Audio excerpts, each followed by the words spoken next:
شادی میں ہوں گا نا میں کسی، تو شادی میں جو لوگ آئیں گے نا ان کو سکھلاؤں گا. اگر کسی ماتم یعنی غم کی محفل میں ہوں گا، موتا وغیرہ میں، تو وہاں جو لوگ شریک ہوں گے نا ان کو واعظ کروں گا، ان کو نصیحت کروں گا.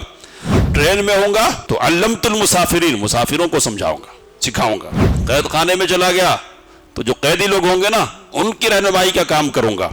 اگر تم نے یہ سوچ لیا کہ نہیں اس کو قتل ہی کر دیں گے تو یہ بھی تمہارے لیے آسان نہیں ہوگا. مجھ کو قتل کرو گے تو یہ جو لوگ ہیں نا ان کے جذبات بھڑکیں گے اور پھر تمہارے لیے بہت مشکلات پیدا ہو جائیں گے. تو اس لیے تمہارے لیے بہتر یہی ہے کہ ہمیں حکومت مل گئی ہے، اس پہ قناعت کرو، ہمارے دین اور ہماری تاریخ کے سلسلے میں چھڑخانی کی ہمت نہیں کرنا. علم الانسان ما لم يعلم. سیرہ کے گزشتہ درس میں دوسری وحی سے متعلق کچھ باتیں آپ کے سامنے آئی تھی. نبی اکرم صلی اللہ علیہ وسلم نے دوسری وحی کے اترنے کے بعد تبلیغ کے کام کا آغاز فرمایا. مولانا صفی الرحمن مبارک پوری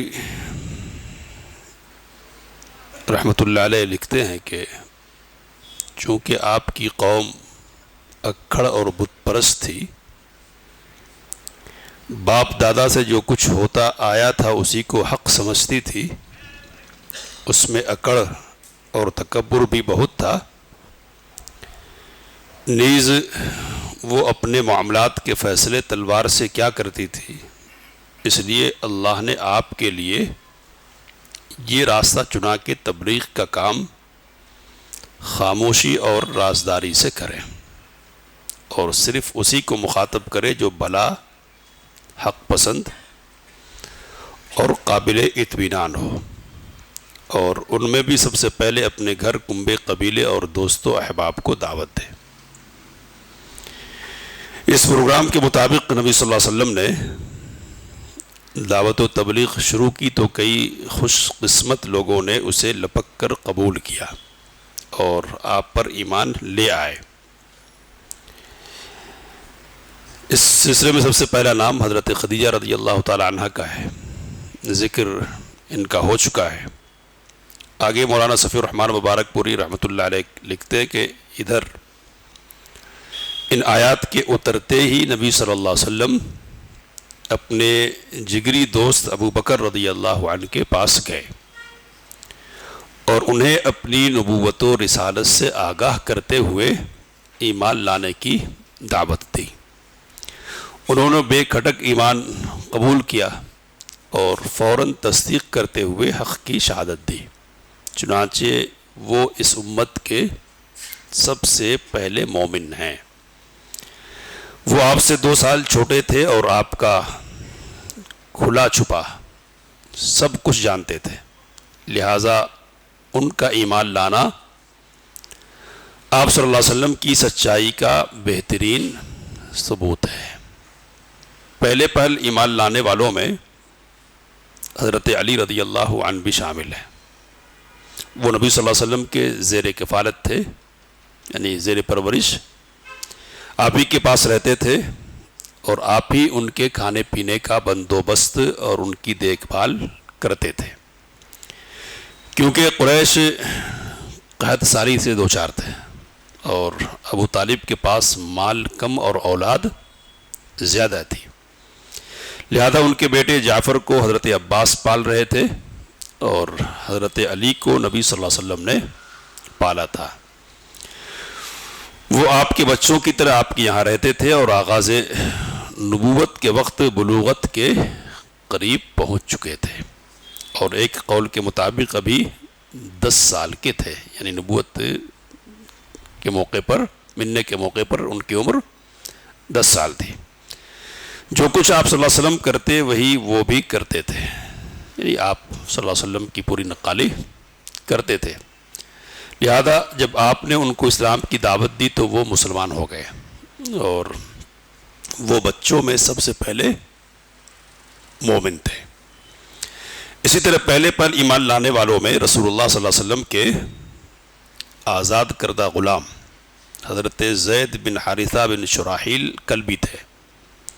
یہ دور جاہلیت میں گرفتار کر کے بیچ دیے گئے تھے، پھر انہیں حکیم بن حزام نے خرید کر اپنی پھوپھی حضرت خدیجہ رضی اللہ عنہا کو دے دیا تھا، اور حضرت خدیجہ نے انہیں رسول اللہ صلی اللہ علیہ وسلم کے حوالے کر دیا تھا۔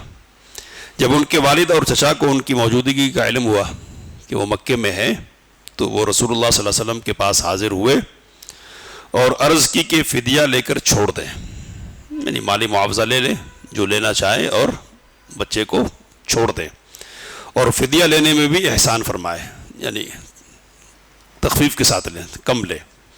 آپ نے زید کو بلایا اور اختیار دیا کہ چاہے آپ کے پاس رہیں، چاہے والد اور چچا کے ساتھ چلے جائیں۔ انہوں نے آپ کے ساتھ رہنا پسند کیا، یعنی والد اور چچا کے ساتھ جانا گوارا نہیں کیا۔ آپ نے اسی وقت قریش کے مجمع میں جا کر اعلان فرمایا کہ آج سے زید میرا بیٹا ہے، وہ میرا وارث ہوگا اور میں اس کا وارث ہوں گا، اور اسی دن سے ان کو زید بن محمد کہا جانے لگا۔ والد اور چچا یہ منظر دیکھ کر بخوشی واپس چلے گئے، یعنی ٹھیک ٹھاک حالت میں، کوئی پریشانی کی بات نہیں، اس لیے خوشی خوشی واپس چلے گئے۔ کہتے ہیں کہ یہ سارا واقعہ نبوت سے پہلے کا، یعنی بیٹا بنانے کا۔ اسلام آیا تو اس نے منہ بولے بیٹے کا رواج ختم کر دیا، اور حضرت زید کو پھر زید بن حارثہ کہا جانے لگا۔ کہتے ہیں کہ یہ چاروں حضرات اس دن ایمان لائے تھے جس دن سورہ مدثر کی ابتدائی آیات نازل ہوئی تھی۔ کہنے والوں نے ان میں سے ہر ایک کے متعلق کہا ہے کہ سب سے پہلے وہی ایمان لائے۔ تو یہ چار لوگ ہیں، چاروں سے متعلق علماء رائے رکھتے کہ سب سے پہلے یہ ایمان لانا۔ کسی نے کہا کہ حضرت ابوبکر سب سے پہلے ایمان لانے، کسی نے کہا کہ سیدہ خدیجہ رضی اللہ عنہا پہلے ایمان لانے والے ہیں، اور کسی نے کہا کہ سیدنا علی پہلے اسلام قبول کرنے والے، اور کسی نے زید بن حارثہ کا نام لیا ہے، اور ایک اور نام بھی لیا گیا کہ نہیں پہلے ان سب سے بھی پہلے کون ہے مسلمان؟ ورقہ بن نوفل۔ نبی صلی اللہ علیہ وسلم نے کہا تھا کہ ورقہ کے سلسلے میں اچھے الفاظ استعمال کرو، میں نے ان کو دو سبز جوڑوں میں دیکھا ہے جنت میں، تو ان کے جنتی ہونے کی دلیل ہے۔ شیخ ابن عثیمین رحمۃ اللہ علیہ نے کہا کہ میں اسی بنیاد پر کہتا ہوں کہ سب سے پہلے مسلمان کون ہے؟ ورقہ بن نوفل ہے۔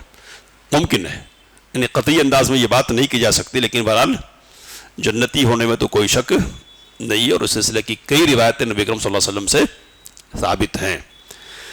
مولانا صفی الرحمن مبارک پوری رحمہ اللہ کہتے ہیں کہ اس کے بعد حضرت ابوبکر رضی اللہ عنہ بھی تبلیغ میں سرگرم ہو گئے، اور حق رسالت کی ادائیگی میں نبی صلی اللہ علیہ وسلم کا دایاں بازو بن گئے۔ وہ بڑے پاک دامن، پسندیدہ، نرم مزاج، شریف، دریا دل اور معزز سے عرب کے انساب و واقعات سے کو زیادہ جانتے تھے۔ انساب مطلب نسب نامہ، خاندانی سلسلہ۔ ان کے کردار و اخلاق، جود و سخا، علم و فضل، لین دین اور میل جول کی خوبیوں کی وجہ سے ان کے پاس ہر قسم کے لوگوں کی آمد و رفت رہا کرتی تھی۔ اب جس کو وہ بلا اور بھروسہ کے لائق محسوس کرتے اسے اسلام کی دعوت دیتے۔ اس طرح فضلاء صحابہ کی ایک جماعت نے ان کے ذریعے اسلام قبول کیا۔ تو یہ کون لوگ ہیں؟ تو ان میں سر فہرست کہہ رہے کہ عثمان بن عفان رضی اللہ عنہ ہے، زبیر بن عوام اسدی رضی اللہ عنہ ہے، عبد الرحمن بن عوف زہری ہیں، سعد بن ابی وقاص زہری ہیں، اور طلحہ بن عبید اللہ تیمی رضی اللہ عنہم اجمعین ہے۔ تو یہ 5 ہیں، ان کا نام خاص طور پہ مولانا صفی الرحمن مبارک پوری رحمہ اللہ نے لیا ہے، اور دوسرے لوگ بھی ہیں۔ اب یہ ناموں پر کو سننے کے بعد آپ نے یہ سمجھ لیا کون لوگ ہیں یہ۔ تو عشرہ مبشرہ کتنے ہیں؟ 10 ہیں، 10 ہیں۔ تو 10 میں سے یہاں 5 کا نام آیا ہے۔ چھوٹے خود حضرت ابو بکر ہیں، 7ویں حضرت علی رضی اللہ تعالی عنہ۔ تو 7 ہو گئے اور باقی 3 باقی رہ جا رہے ہیں۔ تو وہ باقی 3 کون ہیں؟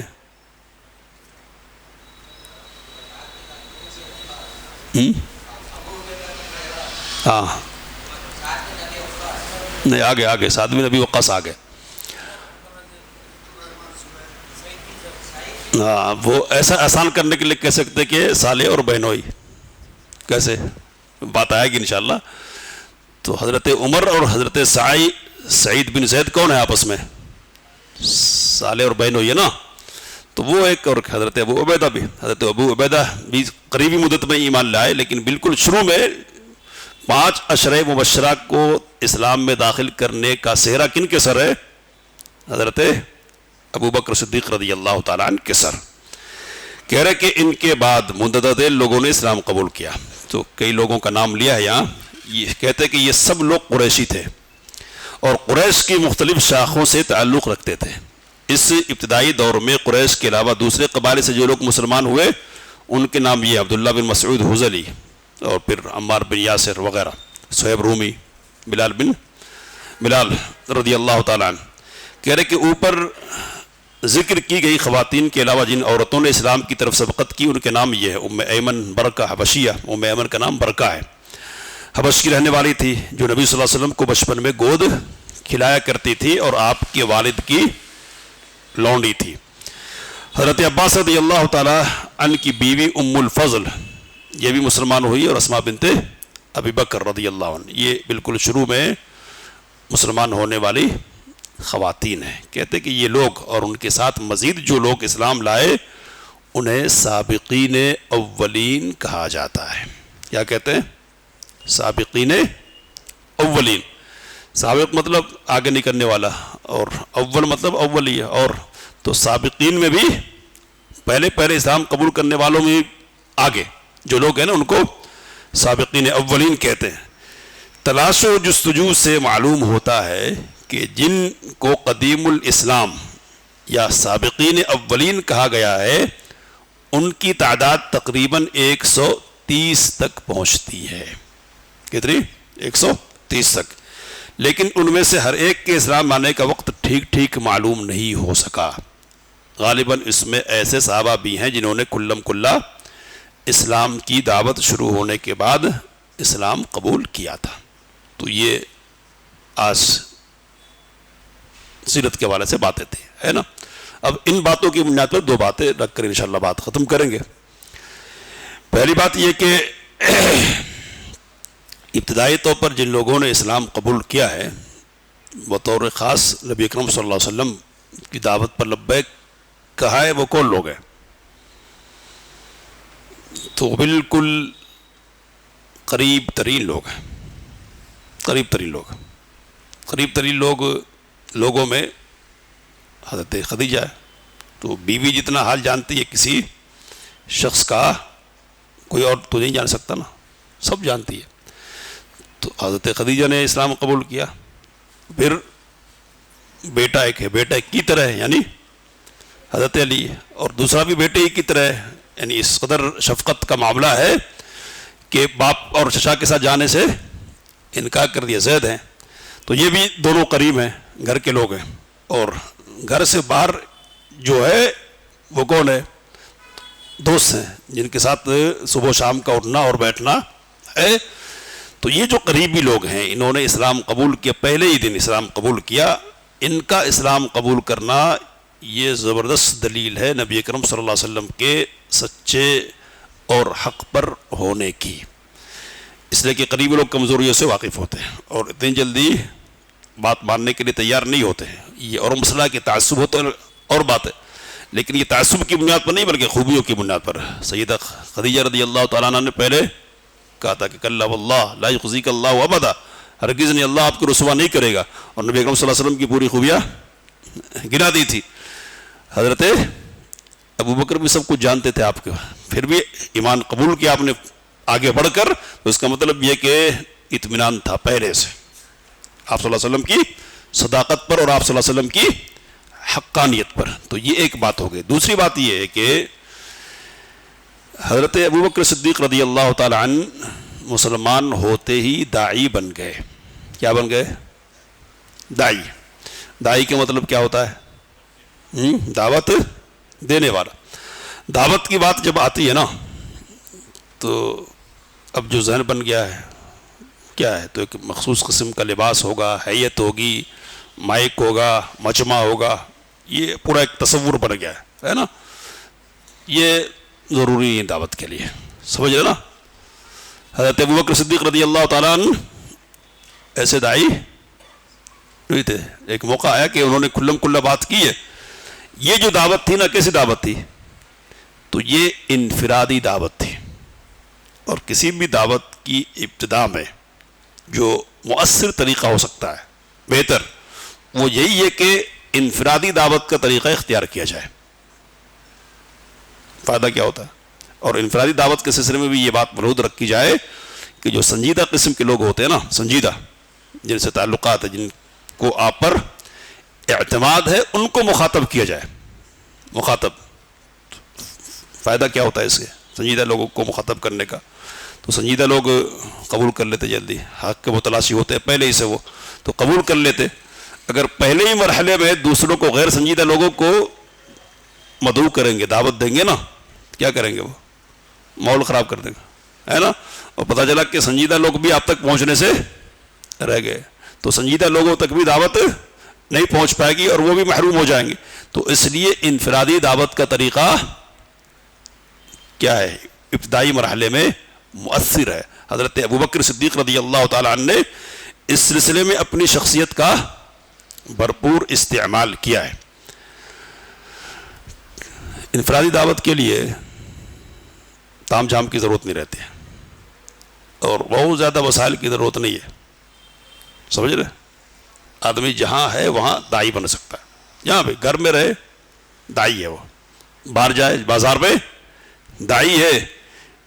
کہنے والے نے کہا کہ آپ گوشت والے کی دکان پر جائیں گے داعی بن سکتے ہیں، وہاں کرانے کی دکان پر جائیں گے داعی بن سکتے ہیں، آپ کہیں بھی آپ ہیں۔ تو دعوت کا یہ جو کردار ہے نا انفرادی دعوت کا، وہ کردار نبھایا جا سکتا ہے۔ یہاں ایک مثال دی گئی ہے کہ عبد الحمید الجزائری ایک بزرگ گزرے، تو جزائر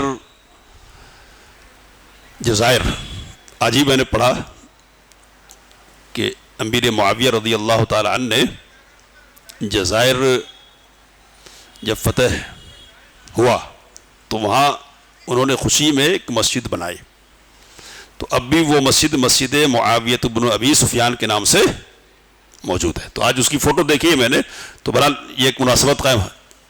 یہ لکھا کہ الجزائر میں سعودی عرب کے بعد سب سے زیادہ سلفی لوگ رہتے ہیں، سعودی عرب کے بعد سب سے زیادہ سلفی ہیں الجزائر میں۔ تو الجزائر پر ایک زمانے میں فرانس کا قبضہ ہو گیا تھا، فرانس کا۔ تو فرانسیسی جو حاکم تھا نا، وہ عبد الحمید الجزائری کے پاس آیا اور ان سے کہنے لگا کہ یہ جو ہمارے خلاف جذبات آپ بھڑکاتے ہیں، ذہن سازی کرتے ہیں، آپ اس سے باز آ جائیں، ورنہ کیا ہوگا؟ تو کہا کہ ہم لشکر بھیج دیں گے، فوج، جو آپ کی مسجد کو بند کر دے گی اور آپ کا کام پورا کا پورا بند ہو جائے گا۔ تو شیخ عبد الحمید الجزائری رحمہ اللہ نے جو کہا ہے وہ ذرا سننے کے لائق ہے۔ انہوں نے کہا کہ اِنَّكَ لَتَسْتَطِيعُ ذَلِكَ، آپ ایسا نہیں کر سکتے، آپ کے بس میں نہیں ہے۔ تو اب وہ غصہ آ گیا، ایسا کیسے؟ حکومت ہماری ہے، سب کچھ ہمارے پاس ہے، وسائل ہمارے ہیں، ایسا کیسے کہہ سکتے کہ ہم نہیں کر سکتے؟ کیوں نہیں کریں گے؟ کر سکتے۔ تو کہا کہ کیف لا استطیع، کیسے نہیں کر سکتا ہوں؟ کہا کہ ان كنت في عرس علمت المحتفلين، شادی میں ہوں گا نا میں کسی، تو شادی میں جو لوگ آئیں گے نا ان کو سکھلاؤں گا. سمجھ رہے کیا ہے؟ اگر کسی شادی کی محفل میں شریک ہوں گا، جو لوگ آئے ہوں گے نا شادی کی محفل میں شرکت کرنے کے لیے، ان کو مخاطب کروں گا، ان کو سکھلاؤں گا. کہا کہ وَإِذَا كُنْتُ فِي بَأْتَمْ وَعَسْتُ الْمُعَزِّينَ، اگر کسی ماتم یعنی غم کی محفل میں ہوں گا، موتا وغیرہ میں، تو وہاں جو لوگ شریک ہوں گے نا ان کو واعظ کروں گا، ان کو نصیحت کروں گا.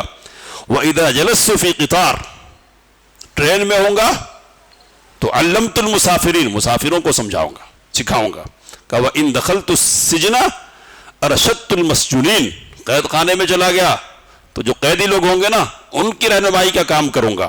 اور وَإِن قَتَلْتُمُونِي، اگر تم نے یہ سوچ لیا کہ نہیں اس کو قتل ہی کر دیں گے تو یہ بھی تمہارے لیے آسان نہیں ہوگا، مجھ کو قتل کرو گے تو یہ جو لوگ ہیں نا ان کے جذبات بھڑکیں گے اور پھر تمہارے لیے بہت مشکلات پیدا ہو جائیں گے.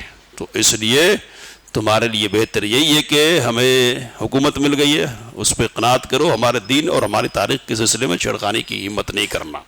تو ہمارے لیے سبق کیا ہے کہ کہیں بھی رہے ہم اگر یہ ذوق پال لیں کہ ہم کو بتلانا ہے، سکھلانا ہے اور داعی بننا ہے، تو کہیں بھی داعی نہیں بننے کا مسئلہ نہیں ہے، بننے کا مسئلہ ہے، وسائل ہیں، ہے نا. یہ اور مسئلہ ہے کہ جب بھی دعوت کی بات آتی ہے تو ہم کیا سوچتے ہیں، ایک ٹیم ہوگی، ایک جماعت ہوگی اور وسائل ہوں گے، پھر تنظیم بنائی جائے گی وغیرہ وغیرہ.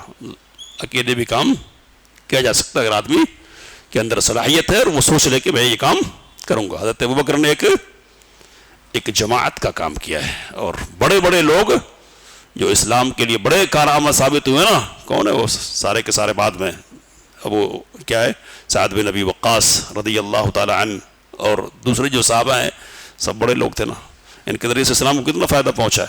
تو حضرت ابوبکر کے ذریعے سے یہ لوگ آئے اور ان کے ذریعے سے کتنے ہزاروں لاکھوں لوگ اسلام میں داخل ہوئے. تو اس لیے اپنے آپ کو کمتر نہیں سمجھنا، اکیلے تب بھی کام کرنے کا جذبہ پیدا کرنا چاہیے. اللہ سے دعا کہ ان باتوں کو ہم سے فائدہ اٹھانے کی توفیق مند فرمائے. آمین وآخر دعوانا الحمدللہ. علم الإنسان ما لم يعلم